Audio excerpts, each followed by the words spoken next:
Der Börsenpodcast. Börsenradio Network AG. Das Börsenradio. Marktbericht. Im Studio Sebastian Leben und vom Weltwirtschaftsforum in Davos meldet sich Peter Heinrich. Außerdem hören Sie diesmal Robert Halver, Leiter der Kapitalmarktanalyse der Bader Bank und Kapitalmarktanalyst Salah Boumidi von IG mit ihrem Ausblick auf 2020.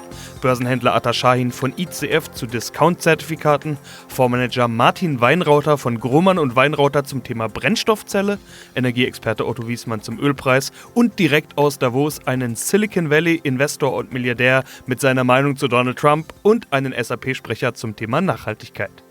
Die Börsen ließen sich am Dienstag früh zunächst ein bisschen durchrütteln. Sorge bereitet ein Virus, der in Asien eine Lungenkrankheit verbreitet.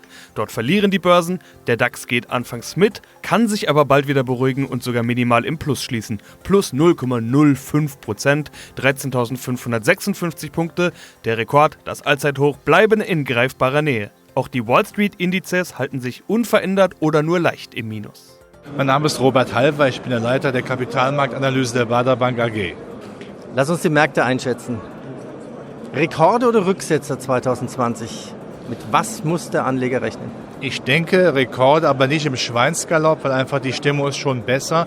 Ich finde auch dieses Teilabkommen zwischen USA und China, das muss man doch etwas positiver sehen. Jetzt wird schon wieder gesagt, der Trump will ja gar nicht die Zölle für die Chinesen senken. Doch, er wird sie dann senken, wenn das Teilabkommen umgesetzt ist. Das heißt, ein bisschen mehr Druck Richtung Peking ist ganz gut. Und wenn wir auch in Europa jetzt in diesem Jahr sicherlich nach wie vor Paukenschläge haben auf der verbal-erotischen Ebene, dass der Trump weiterhin seinen Handelshammer auspackt. Aber wenn der nicht Kommissionspräsident, sondern der Handelskommissar sagt, offensichtlich sind die Zölle gegen europäische Autos kein Thema mehr, ist das ein gutes Zeichen. Nochmal, wir werden uns nach wie vor über Tweets von Herrn Trump erfreuen können, aber wie heißt so schön, wichtig ist, was unten rauskommt. Das heißt für mich, rein wirtschaftlich bekommen wir mehr Stabilität. Nicht das Perfekte, aber zumindest mehr Stabilität.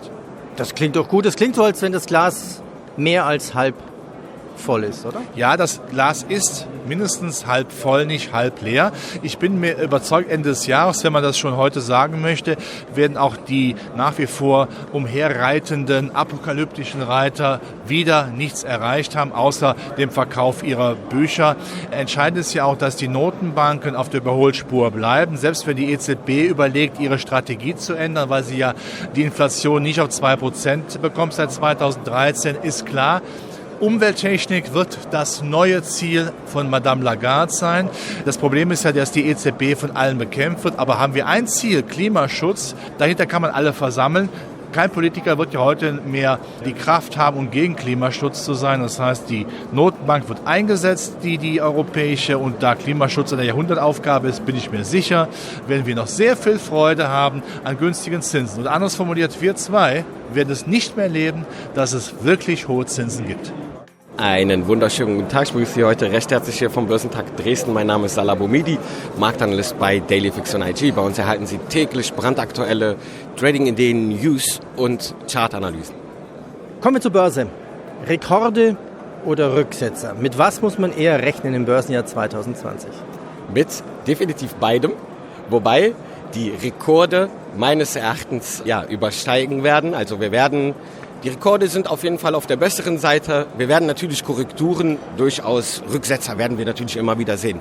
Ich erwarte aber in 2020 keine erheblichen großen Korrekturen, wo wir ja immer von starken Korrekturen spreche ich immer so ab 7 bis 15% und noch weiter. Das ist so eine krasse Korrektur, die ich mir vorstellen könnte, aber die wird meines Erachtens 2020 erstmal ausbleiben. Ja, was ist denn momentan mit dem DAX los? Rekorde im Dow Jones, Rekorde in S&P 500, Nasdaq, also man kann sich schon gar nicht mehr merken. Ich merke mir es auch gar nicht mehr, weil ich denke, morgen ist wieder der Kurs anders. Früher gab es so als Journalist immer so, man musste wissen, wo der DAX-Höchststand war und der Dow Jones. Was ist mit dem DAX? Der ist zwar so unten dran, aber dem fehlt noch ein Stück. So ein bisschen schläfrig ist er schon. Warum ist das so? Ja, da fehlt noch ein bisschen Elan, aber wir hinken in Europa ein bisschen hinterher, kann man sozusagen sagen, charttechnisch auch. Aber letztendlich haben wir in dieser Woche jetzt am Freitag gestern nochmal sehen können, der DAX geht in Richtung seines Allzeithochs, also er kommt praktisch sozusagen aus seinem, in Anführungsstrichen, Winterschlaf nun heraus. Und ich kann mir durchaus auch von der Charttechnik jetzt vorstellen, dass wir sogar in der nächsten Woche das Allzeithoch testen und gegebenenfalls sogar überwinden können. Ja, also das ist, wir sehen auch, wenn Sie sich mal den Eurostoxx anschauen, der war ja über 12 Jahre, hat er sein Hoch nicht durchbrochen und wir haben jetzt sozusagen diese Widerstandszone durchbrochen. Der Stoxx 600 aus Europa, ein Index, der jetzt nicht so oft angeschaut wird, er auch bricht gerade jetzt aus. Und das sind für mich Indizien, wo wir jetzt lange über eine Dekade gewartet haben, brechen wir jetzt aus diesen Widerstandsbarrieren raus. Und das ist klassisch aus der Charttechnik zu erklären, mit durchaus einem neuen Trend. Und wir sehen es, in den USA machen wir ein Allzeithoch nach dem anderen. Es könnte jetzt sein, dass der Ball jetzt mal rüberkommt, ja, und wir in den USA langsam in Richtung US-Wahl in eine kleine Seitwärtsphase spätestens in der zweiten Jahreshälfte dann kommen und wir hier in Europa dann den Ton der Musik machen und durchaus neue Rekorde erreichen. Mein Name ist Atakan Schein, ich bin zuständig für die derivativen Produkte an der Börse Frankfurt. Alles Gute kommt wieder. Discount-Zertifikate. Ja, warum eigentlich Discount-Zertifikate? Erklär doch mal den Zusammenhang zwischen Cap, Discount und maximale Rendite. Ein Discount-Zertifikat macht es möglich, eine althergebrachte Optionsstrategie zu handeln. Ich glaube, das erste Discount-Zertifikat ist vor 25 Jahren generiert worden.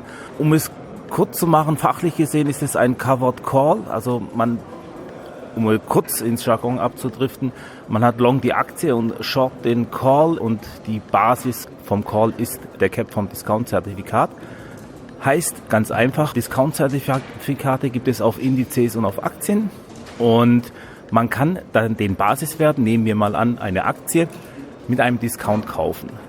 Sagen wir, eine Aktie notiert bei 100 € und durch diesen Short Call, das bedeutet, dass man in dieser Optionsstrategie einen Call verkauft. Das heißt, man hat Einnahmen und diese Einnahmen kann man dazu nutzen, diesen Discount zu generieren.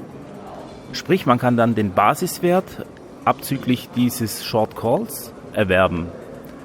Sagen wir, wir haben den Call bei 10 € verkauft, die Aktie notiert bei 100. Das sind Einnahmen von 10 € und so kann man diesen Basiswert für quasi 90 € kaufen, 10 € billiger. Aber Peter, du weißt, nichts ist umsonst an der Börse. Dieses Konstrukt erkauft man sich mit einem Cap, was der Basispreis des Calls im Übrigen ist.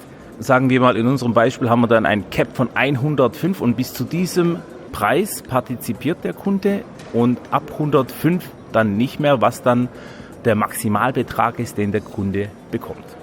Okay. Versuchen wir es noch mal mit einem anderen Beispiel zu erklären. Also, das heißt, der Cap schneidet den Gewinn nach oben ab. Wenn ich kaufe, weiß ich schon, was ich maximal gewinnen kann. Also die Aktie steht bei 100, Anleger bekommt die Aktie mit einem Discount, sagen wir mal bei 90 und der Cap liegt bei 110. Somit Auszahlung 110 ist der maximale Gewinn, ist dann quasi auf 20 € begrenzt. Das ist absolut korrekt. Der große Vorteil von diesen Produkten ist es, und jetzt kommt's, und deswegen sind sie auch so beliebt, du kannst positive Renditen erwirtschaften, auch in einer Seitwärtsbewegung und sogar bei leicht fallenden Kursen des Basiswertes. Außerdem hatten die beiden WEF-Teilnehmer ihren Auftritt in Davos, auf denen wohl der größte Fokus liegt. Klimaaktivistin Greta Thunberg und US-Präsident Donald Trump. Wir sind für Sie vor Ort und hören uns um. My name is Pradeep Madan. I'm managing partner of a venture capital firm called Great North Labs in the U.S. We're headquartered in Minneapolis, Minnesota, and I'm personally based in Silicon Valley. Well, Trump is here in Davos, the start speaker. What do you think? Is Trump good for America? Make America great again? Good for the stock market? Again, this is a difficult question to answer. At the level of the economic implications of some of the current administration's policies and practices, the psychological benefit or the psychological impact has been a positive impact on the stock market. And it's easy to understand why, because it is kind of shifting from that indifferent or defensive mode to a more kind of active and kind of aggressive, if you will, mode. And the stock market has sort of therefore gained further confidence that the American enterprise is going to be able to build value and retain value. So the answer is, in terms of those results, yes. Do you think Donald Trump will be elected next period? That's a question that I don't think anybody can answer, and I would refrain. I don't know. Ich heiße Daniel Schmidt. Ich habe die wunderbare Rolle bei der SAP Nachhaltigkeit verantworten zu dürfen. Eine ganz spannende Rolle, die Sinnhaftigkeit in unser Kerngeschäft einzubetten. Ja, wir treffen uns hier in Davos. Momentan scheint das Wetter. Sehr schön. Man könnte fast Urlaub machen wollen. Auf der Anreise war schon klar, Klimawandel ist sogar in der Schweiz angekommen. Es gibt kaum Schnee, also hier in Davos schon, so ab 2000 Meter Höhe dann. Aber so ab 1000 Meter gibt es wenig Schnee. Also Klimawandel und Klima, das ist eines der wichtigen Themen hier auf dem Weltwirtschaftsforum WEF hier in Davos. Jetzt haben wir uns vorhin hier in Ihrer SAP-Lobby getroffen und festgestellt, SAP spielt auch eine Rolle bei Umwelt. Und dachte ich, ein Softwarekonzern, welche Rolle kann da SAP spielen? Eine ganz große. Wichtig ist doch, dass wir zwei Rollen einnehmen. Das eine ist, und das ist der ganz große Hebel, dass wir unseren Kunden helfen bei ihren Kerngeschäftsthemen.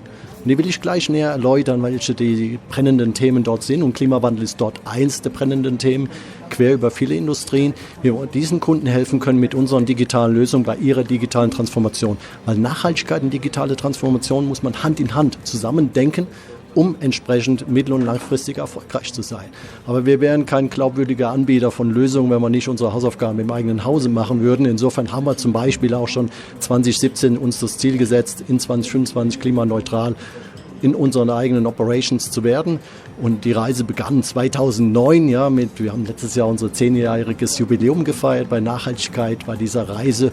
Und da war man nämlich, wie kam es zu 2017, stolz drauf, dass wir unser 2020-Ziel schon 2017 erreicht hatten. 2009 hatten wir uns vorgenommen, unsere Emissionen im Jahr 2020 zurückzuführen auf das Niveau von 2000.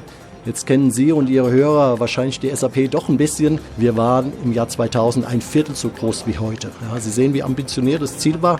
Und ich weiß noch, wie ich damals die Gespräche auch mit den Vorständen geführt hatte, die mich dann gefragt haben, wie erreichen wir das? Das weiß ich auch nicht. Aber wenn wir es uns nicht vornehmen, dann werden wir nicht anfangen, kreativ zu werden, innovativ zu denken, Budgets entsprechend zu allokieren. Ja, und wie haben Sie es dann erreicht? Wir haben es erreicht, folgend einer 3-Schritte-Ansatz. Der erste Schritt ist Vermeiden von Emissionen, der zweite ist Reduzieren und das dritte ist Kompensieren. Was meine ich mit vermeiden? Zum Beispiel virtuelle Technologie einzuführen, anstatt wir im Flieger sitzen. Wir sind ein global agierendes Unternehmen, wir haben global agierende Kunden. Deswegen müssen wir reisen und auch mit dem Flugzeug. Das spielt eine große Rolle bei unseren eigenen Emissionen. Und das virtuelle Technologie eine wunderbare Alternative. Reduzieren, damit meine ich höchste Effizienz in unseren Rechenzentren, gerade aufgrund des Trends in die Cloud. Die Lösungen werden von uns in unseren Rechenzentren oder über Co-Locations den Kunden zur Verfügung gestellt über das Internet. Da war es wichtig, höchste Effizienz diese Rechenzentren zu trimmen.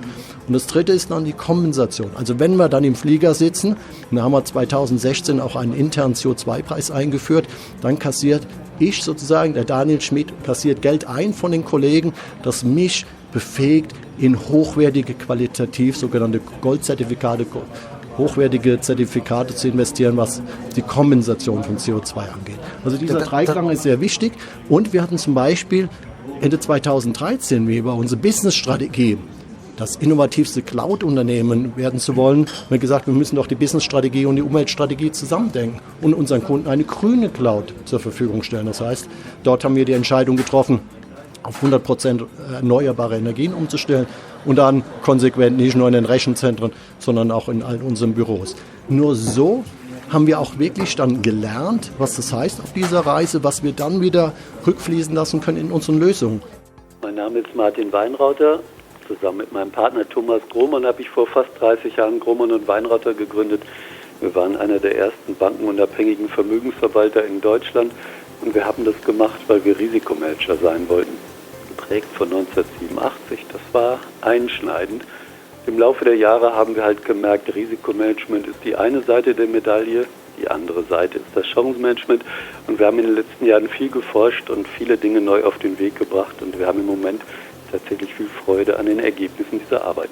Viele neue Dinge. Dieses Stichwort greife ich doch direkt auf. Wir steigen heute nämlich mit einem ungewöhnlichen Thema ein. Sie bekommen nämlich ein neues Auto. Manch einer wundert sich jetzt, aber im Laufe des Gesprächs wird, glaube ich, klar, worauf ich hinaus will. Es ist eigentlich der perfekte Einstieg. Sie bekommen nämlich einen Elektromotor, Plug-in-Hybrid, Akku plus Brennstoffzelle. Das ist doch etwas Besonderes und in unseren heutigen Zeiten bei weitem noch nicht normal. In Davos trifft sich gerade die Weltelite, Wirtschaft, Politik, Gesellschaft debattiert unter anderem über Klimawandel und Weltrettung. Da könnte ja so eine Art Mobilitätswende eine Rolle spielen. Was wird's denn für ein Wagen bei Ihnen und warum haben Sie sich dafür entschieden? Ja, es stand einfach das Übliche an und das Übliche war, ich hatte ein wundervolles Auto mit einem richtig starken Diesel, der herrlich zu fahren war, gerade auf der Autobahn, Drehmoment von dem Motor 1A. Also wirklich toll. Und stand an, dass der Leasingvertrag ausläuft. Ich habe einfach ein bisschen rechts geguckt und links geguckt und auf einmal sehe ich, dass Mercedes ein neues Auto nach 25 Jahren, nachdem sie ihr erstes Auto mit einer Brennstoffzelle gebracht hatten, an den Markt bringen. Ich konnte einfach nicht widerstehen. Ich dachte, wow, so ein Auto möchte ich gern fahren. Ein Auto mit einem Elektromotor und eben neben dem Akku als zweiter Energiequelle, als zweiter Stromquelle eben einer Brennstoffzelle. Ich habe einfach gesagt, technologisch fand ich es total spannend. Ja, Sie sagen jetzt vor allen Dingen technologisch. Hat denn auch dieses ganze Thema Klimawandel, Weltrettung und so weiter, spielt das auch eine Rolle bei Ihnen oder war es jetzt eher die Technikseite, die Sie überzeugt? Also das Thema Nachhaltigkeit, nennen wir es mal so, haben wir als Unternehmen eine hohe Affinität und zwar seit vielen Jahren, aber es kommt aus einer ganz anderen Ecke.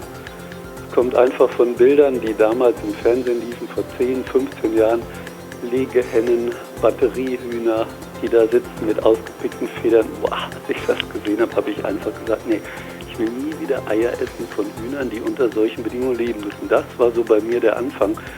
Und wenn ich jetzt die CO2-Debatte sehe, klar verfolge ich die Datenlage und weiß, woher es kommt, aber der Plan war an sich nicht, mit diesem Auto jetzt die Welt zu retten, sondern es war einfach die Faszination für eine Technologie, für die ich schon vor 20 Jahren, wo ich Aktien gesehen habe, die damals einen Hype hatten wie die kanadischen Ballot Power, Geschichte noch, die in den neuen Markt reinspielte. Die Kurse hatten von $137 runterkamen bis auf $2 und im Moment ihren 3. oder 4. Frühling haben.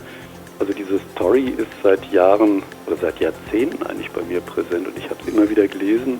Und als ich es jetzt gesehen habe, dass sie wirklich was Cleveres gemacht haben mit diesem Auto.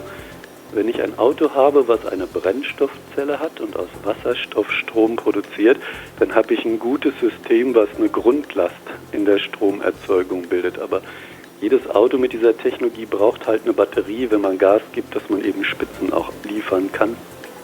Mercedes hat gesagt, komm, machen wir aus dieser Notwendigkeit doch etwas Besonderes und bauen einen Plug-in-Hybrid mit einem großen Akku, den ich von außen laden kann. Und weil ich viele Kurzstrecken fahre, war das für mich einfach die perfekte Kombination. Toll. Ja, mein Name ist Otto Wiesmann. Ich wohne in Frankfurt und bin seit 1989 Energie- und Börsenberater geprüft. Dann habe ich auch ein Buch geschrieben, Chance Peak Oil. Ja, und wir wollen wie immer über Ihr Spezialthema sprechen. Energie. Das Jahr 2020 ist ja gleich mit einem Ölthema gestartet, zumindest im weitesten Sinne, nämlich der Lage im Nahen und Mittleren Osten mit den Spannungen im Iran. Der Ölpreis, der ist daraufhin ja deutlich angezogen, ein typischer Reflex, würde ich mal sagen. Das hat sich aber auch schnell wieder entspannt. Jetzt kam Libyen hinzu mit der aktuellen Konferenz in Berlin und den Themen, die dort diskutiert werden. Auch hier scheint die Lage etwas entspannter zu sein. Der Ölpreis ist daraufhin in die Nähe seiner Jahrestiefstände gerutscht. Okay, das Jahr ist noch ganz jung. Ich weiß nicht, ob man da über Jahreshöchst- und Jahrestiefstände sprechen sollte. Was wir aber festhalten können, 2020 schon jede Menge Volatilität im Ölpreis. Und das setzt sich ja eigentlich nur fort, was im vergangenen Jahr schon zu sehen war. Herr Wiesmann, wie ist denn die Lage im Öl aus Ihrer Sicht? Sehr volatil, momentan ein ganz klarer Abwärtstrend. Man muss ja mal die Lage vielleicht mal längerfristig betrachten im Öl, möchte ich heute mal vorbringen. Und zwar, der Ölpreis wird in erster Linie von Angebot und Nachfrage bestimmt. Alles andere sehen Sie ja im Iran, wenn sowas ist, so ein Scharmützel ist kurzfristig oder wenn eine Pipeline getroffen wird, ist alles kurzfristig. Da müsste schon, sagen wir mal, länger Öl ausfallen oder sonstige Dinge, die betreffen natürlich dann auch den Ölpreis. Die Amerikaner natürlich Profit. Das zählt, das muss man so sehen, ob bei Öl oder bei Gas. Und direkt beim Öl fange ich mal an. Die Produktion im Jahr 2006 war in den USA noch bei 4 Millionen Barrel. 4 Millionen. Heute liegen wir bei 13 Millionen. 13 Millionen Barrel am Tag. Also in Amerika hat sich das nur durch das Schieferöl, durch das Schieferöl sehr stark ausgeweitet mit weiterhin steigender Tendenz. Wenn natürlich die Ölproduktion so stark steigt in Amerika, muss man das Öl natürlich auch verkaufen. So, und wie macht man das in Amerika? Wenn es zu viel Öl gibt auf dem Weltmarkt, dann müssen wir eben bestimmte Sanktionen machen. Ja, sei es gegenüber dem Iran, seit Jahren schon.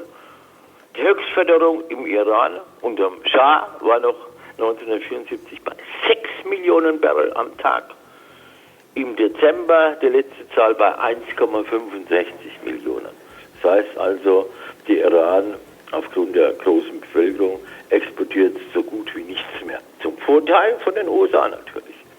Libyen 1,25, nächstes Jahr soll es 1,50 sein, weil sich die Lage beruhigt hat. Höchstproduktion 70er Jahre 3 Millionen Barrel, also auch sehr stark zurückgegangen durch die Bombardierung der Amerikaner. Man muss ja nicht immer Sanktionen machen, es geht auch anders. Dann Venezuela, Höchstproduktion 2,99 Millionen Barrel. Momentaner Ausstoß im Dezember 714.000 Barrel am Tag nur. Da wirken die Sanktionen wieder der Amerikaner. Das heißt also ganz klar, wenn sich die Lage nicht durch einen Anschlag auf die Straße von Hormuz oder irgendeine Kriegsauseinandersetzung mit dem Iran verschärft, müsste der Ölpreis im Jahr 2020 fallen. Börsenradio Network AG. Marktbericht.